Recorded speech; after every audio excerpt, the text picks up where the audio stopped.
Hi hello ನಮಸ್ಕಾರ, welcome to my channel. ಇವತ್ತು ನಾನು ಟೊಮೊಟೊ ಗೊಜ್ಜು ಹೇಗೆ ಮಾಡೋದು ಅನ್ನೋದನ್ನು ತಿಳಿಸ್ಕೊಡ್ತೀನಿ. ಮೊದಲಿಗೆ ಒಂದು 15-20 ಟೊಮೊಟೊ, ಅಂದರೆ ತುಂಬ ಹಣ್ಣಾಗಿರುವಂಥ ಟೊಮೊಟೊ ತೊಗೋಬೇಕು. ಆಮೇಲೆ ಸ್ವಲ್ಪ ಒಂದೆರಡು 4 ಮೆಣಸಿನ್ಕಾಯಿ, ಅದನ್ನು ಮಧ್ಯ ಸೀಳ್ಕೊಂಡಿರಬೇಕು. ಹಾಗೆ ಸ್ವಲ್ಪ ಕೊತ್ತಂಬರಿ, ಹಾಗೆ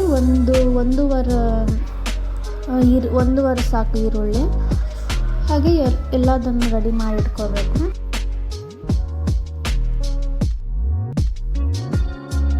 ಈಗ ಒಂದು ಬಾಣಲಿಗೆ 2 ಟೇಬಲ್ ಸ್ಪೂನ್ ಎಣ್ಣೆ ಹಾಕ್ಕೊಂಡು, ಹಾಗೆ ಅದರಲ್ಲಿ ಕುಯ್ಕೊಂಡಿರುವಂಥ ಮೆಣಸಿನ್ಕಾಯಿ, ಒಂದು 4 ಮೆಣಸಿನ್ಕಾಯಿ ಕುಯ್ಕೊಂಡಿದ್ರಲ್ಲ ಹಾಕಿ ಚೆನ್ನಾಗಿ ಫ್ರೈ ಮಾಡ್ಕೊಳ್ಳಿ. ಆಮೇಲೆ ಸ್ವಲ್ಪ ಬೆಳ್ಳುಳ್ಳಿ, ಸುಲ್ಕೊಂಡಿರೋಂಥ ಬೆಳ್ಳುಳ್ಳಿ ಹಾಕಿ ಚೆನ್ನಾಗಿ ಫ್ರೈ ಮಾಡಿ. ಅದಾದಮೇಲೆ ಕುಯ್ಕೊಂಡಿರೋ ಈರುಳ್ಳಿನ ಹಾಕಿ ಫ್ರೈ ಮಾಡಿ.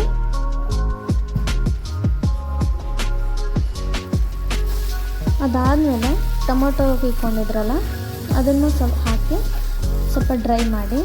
ಡ್ರೈ ಆದಮೇಲೆ ಅದು ಚೆನ್ನಾಗಿ ಮೆತ್ತಗಾಗಬೇಕು ಅಂದರೆ ಸ್ವಲ್ಪ ಉಪ್ಪು ಹಾಕ್ಕೋಬೇಕು.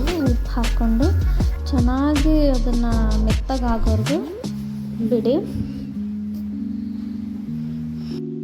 ಅದಾದಮೇಲೆ ಟೊಮೊಟೊ ಬೇಯ್ತಾ ಇರಬೇಕಾದ್ರೆ ಸ್ವಲ್ಪ ಜೀರಿಗೆ, ಹಾಗೆ ಸ್ವಲ್ಪ ಕೊತ್ತಂಬರಿ ಸೊಪ್ಪು ಹಾಕ್ಕೊಂಡು ಚೆನ್ನಾಗಿ ಬೇಯೋಕ್ಕಿಟ್ಟು ಮುಚ್ಚಿಬಿಡಿ.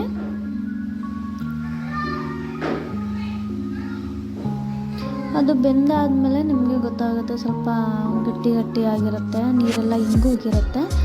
ಆಮೇಲೆ ಅದನ್ನು ಇಳಿಸ್ಕೊಂಡು ಕುಟ್ಟಣಿಗೆ ಇರುತ್ತಲ್ಲ, ಕುಟ್ಟೋದು ಸ್ಮ್ಯಾಶ್ ಮಾಡ್ಕೊಳೋದು, ಅದರಲ್ಲಿ ಚೆನ್ನಾಗಿ ಅದನ್ನು ಸ್ಮ್ಯಾಶ್ ಮಾಡಿಕೊಂಡು ರೊಟ್ಟಿ ಮೇಲೆ, ಚಪಾತಿ ಮೇಲೆ, ಹಾಗೆ ಅನ್ನದ ಮೇಲೆ ನೀವು ತಿಂದು ನೋಡಿ. ಟೇಸ್ಟ್ ಹೇಗಿದೆ ಅಂತ ನಿಮಗೆ ಗೊತ್ತಾಗುತ್ತೆ.